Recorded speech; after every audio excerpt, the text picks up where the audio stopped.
All right, joining me once again here on the Matthew Filipowicz Show is my good friend David Waldman. David is a contributing editor at Daily Kos, which you can of course find at dailykos.com. He is also the host of the great radio show Kagro in the Morning, which you can find also at dailykos.com. You can also follow him on Twitter at KagroX. David, thank you so much for being on the show again. Hey, thanks very much, Matthew. It's always a pleasure to join you. It's few and far between, but I like when you are able to make some room, and love making these points that we've got on your show.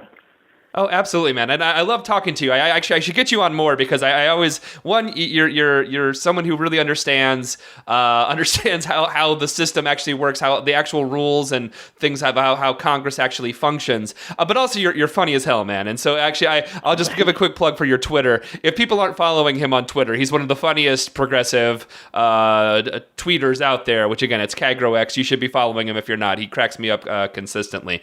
But so David, man, so it looks very much like we are heading for a government shutdown. You and I are taping this on Monday, and it looks like at the end of Monday, the government's probably going to shut down. Is that where you think we're headed? Do you think we're headed towards a shutdown tonight? Yeah, I'm guessing so. I mean, time is short, and of course things can change, and depending on when this could change between now and midnight. Who knows whether it's going to be out of date? But we will be back on this subject very shortly anyway. Even if they manage to avoid a shutdown, it may only be for a very brief amount of time, and we may find something similar happening in mid-December when the debt ceiling negotiations roll around. This continuing resolution, as they call it, that they'll try to use to fund things, will only carry us at a maximum through mid-December. And in fact, I was mixing the two of them up, which is easy to do, but the debt ceiling issue comes due in the middle of this coming month, October. So we'll be going around again over the same issues with slightly different effects, one being the shutdown of the government, the other being possibly, the destruction of the prevailing economic order of the entire world. But and the point is, Obamacare is socialism, and it has to be stopped. But okay, so just in case people aren't clear, so the debt ceiling thing, that is what's happening that bill is happening in December, or no, that's October. That one will be October. I got it backwards initially. Okay. But October, right around the middle to the end of the month, is the point at which the government economists think we will actually run out of money to pay the government's bills. And at that point, the debt ceiling would have to be raised in order to allow the government to borrow more money to keep operating, or else we'd be in default on the debts we already have.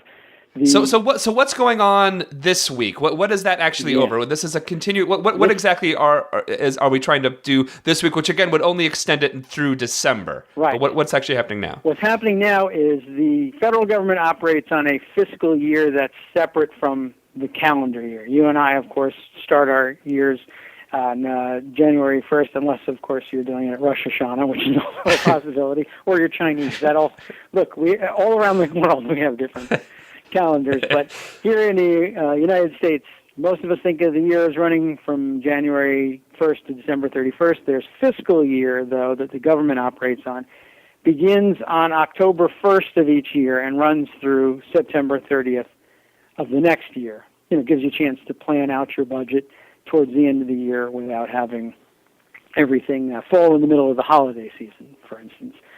So what ends up happening is each year the Congress is supposed to pass and the President's supposed to sign a set of 12 individual appropriations bills that implement the budget that the President and Congress work out. These are the bills that actually say, okay, according to the budget, this department is supposed to have this much money. Here is a bill that says, here's that money and here's how you should spend it.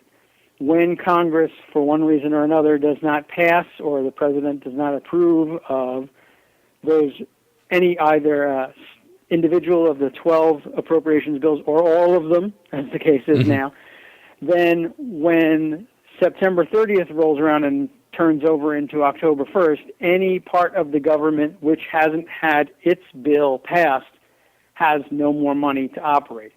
At that point, they have to close down. At the point we're at now, where none of them have it, it looks like a generalized government shutdown. So when the clock turns over at midnight tonight into October 1st, we'll be in fiscal year 2014, and there's no money appropriated from the Treasury for anybody in the government to do anything.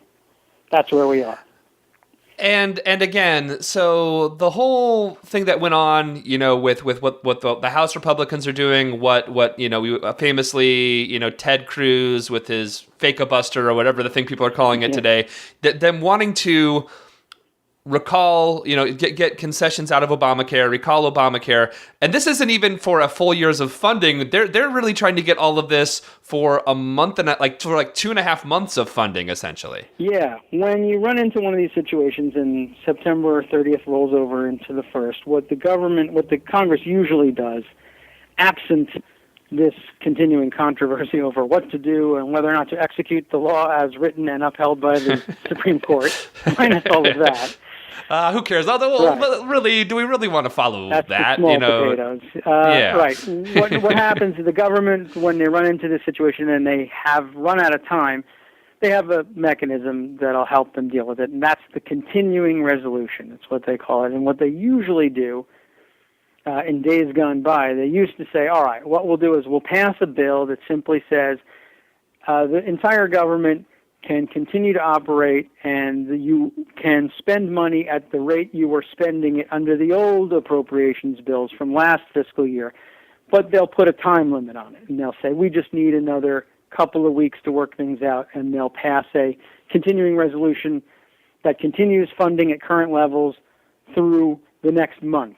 In this case, the Republicans' first stab at things in the House said, let's do that through December 15th, except they threw in a couple of twists, one of which, the most obvious of which is, if you want that money to operate through December 15th, you have to repeal Obamacare or defund Obamacare. Right? So they want to repeal the signature legislative accomplishment of this presidency and undo a law that was passed in 2010, signed by the president, tested in the Supreme Court, and that everybody is looking forward to signing up for tomorrow.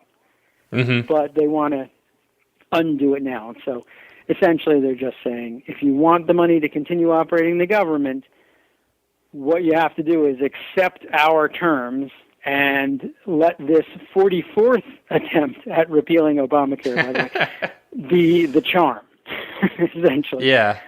So, that's not going to fly either in the Democratic-controlled Senate, which has already sent it back to them, saying, no way, we'll take what you were giving for, and in fact, they shortened it from December 15th. They said, let's just do it till November 15th and get on the job here and get this thing done. The House on Saturday night, just after midnight, actually, so Sunday morning, sent that back to the Senate with another, what they call a compromise position of, well, instead of defunding all of Obamacare, suppose we delay it for another year.